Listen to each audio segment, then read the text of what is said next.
నమస్తే, welcome to RP7 TV news.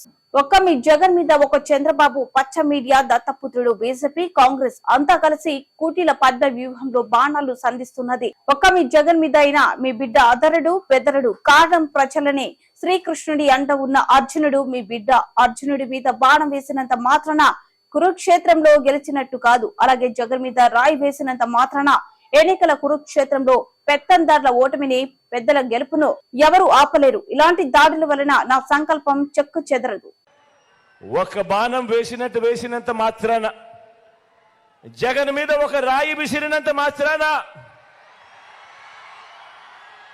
Jagan మీద ఒక రాయి విసిరినంత మాత్రాన జరగబోయే ఎన్నికల కురుక్షేత్రంలో ఆ దుష్ట చతుష్టయం ఓటమిని, ఆ పెత్తందారుల ఓటమిని, మన పేదల ప్రభుత్వం గెలుపును ఎవ్వరూ ఆపలేరు.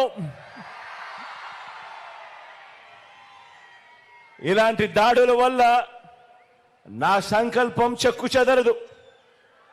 పైగా ఈ స్థాయికి వీరు దిగజారారు అనంటే దాని అర్థం ఏమిటి? ఈ స్థాయికి వారు దిగజారారు అనంటే దాని అర్థం ఏమిటి? విజయానికి మనం అంత చేరువుగా ఉన్నామని,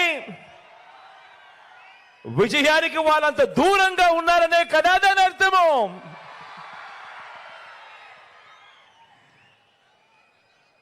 అందుకే చెప్తా ఉన్నా, ఈ తాటాకి చెప్పులకు మీ బిడ్డ అదరడు, మీ బిడ్డ బెదరడు.